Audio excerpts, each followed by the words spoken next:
Hi there, folks. I don't really know what to say or how to say it. I don't usually do these kind of vlogs or blogs or glogs or whatever they're called. But it's just been something that's been on my mind for a while. And I've noticed a lot on Facebook. A lot of Christians out there, or a lot of so-called Christians. I remember hearing in the 90s, someone had said, is there enough evidence in your house to convict you of being a Christian? And that's an odd way to put it, but it just makes sense. If you claim to be a Christian, are you living the life? And if you are living the life, is there enough evidence? Are there Bibles in your house? Are there open Bibles? Are there notes that you've taken from church? Are there, not necessarily plaques or crosses or little Christian icons or stuff like that in your house, but even that would express your faith. And the same question can apply to Facebook. Is there enough evidence on your Facebook page, on your profile, to convict you of being a Christian? And if not, why not? Are you ashamed? Are you embarrassed to let people know that you're a Christian? Because remember what the Lord said. If you deny Jesus, then he will deny you too. And if you're embarrassed to proclaim the name of the Lord on Facebook, why? I mean, I don't understand it. Do you say grace when you're in a restaurant in public, or are you embarrassed? Do you hide the fact that you're a Christian, or do you just justify not saying grace when you're in public, when you have the meal set before you?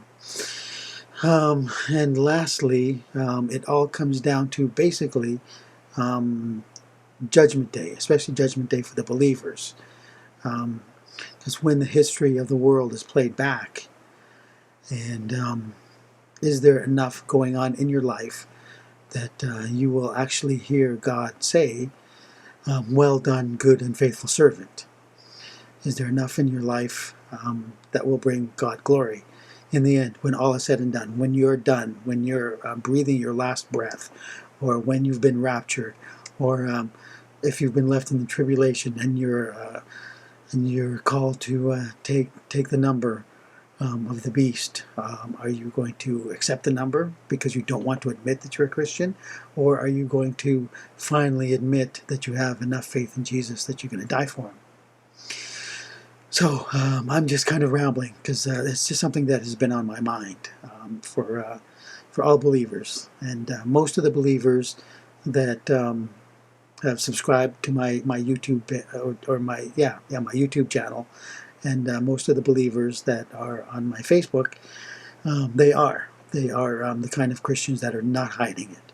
But there are a certain percentage.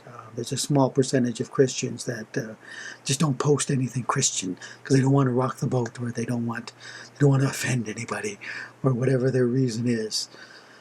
And some of these people, actually 4 of these people, are pastors, which kind of makes me wonder. Although one of the pastors, he does occasionally post something Christian, and he'll say something Christian and express his faith in the Lord. But the other ones, I just kind of wonder about them. Anyhow, this doesn't really say anything. It's just something that I have to get off my chest. So if you are a believer out there, are you sharing the Lord? I mean, you don't have to go out there and be a street preacher or anything, but do people know where you work that you are a Christian, or are you hiding it? And don't be afraid. Don't be afraid to admit that you're a Christian. Don't be afraid to tell people that you're going to church. Don't be embarrassed about it. I was for a while when I first became a Christian, because it's new. It's something that I had to get used to. But in the last 10 years, since about 2004 or so, I've been more open about it. I didn't really hide it before. I just didn't brag about it or really talk about it. But now that we're that much closer, this past 6 months, I've been going gung-ho And for the past 3 years, yes, I've been posting more and more on Facebook about it, and especially on YouTube. But I've always had this YouTube channel. But anyway, this is just an encouragement for you believers out there who don't share your faith as much as you should. Just do it, because one day we're going to be called before the judgment seat of Christ, and He's going to ask us what we've done with the responsibilities that He's given us, with the knowledge that He's given us. And part of that knowledge comes from how much of the Bible have you read? Have you read all of it? And if you haven't read the whole Bible, why not? Do you pray a lot? And if you don't pray a lot, how come you don't pray? That's where part of your strength comes from, as well as from the Bible. Do you carry on casual conversations with the Lord? Are you in continual prayer with the Lord? And if not, why not? Because when you think about it, God hears your thoughts. He's part of your thought life, and your thoughts are as loud and clear as your actions and your words are when you're speaking and when you're awake during the day. So if He hears your thoughts every day, and no matter where you are or what you're doing, why not include Him in that? Why not start a form of prayer when you're thinking, when you're just there, just talk to Him inside your head, as well as casual conversation when you're just there and nobody's around. So it's just an encouragement. Don't be embarrassed about being a Christian, and don't be ashamed about showing people that you are a Christian. Because one day we're going to be standing before the judgment seat of Christ, and it would be good if all you Christians out there, if all you believers out there could hear from Jesus and from God Himself the words that many of us would like to hear and long to hear, and will enjoy hearing. And those words are just simply, "Well done, good and faithful servant." Hey, thanks for listening.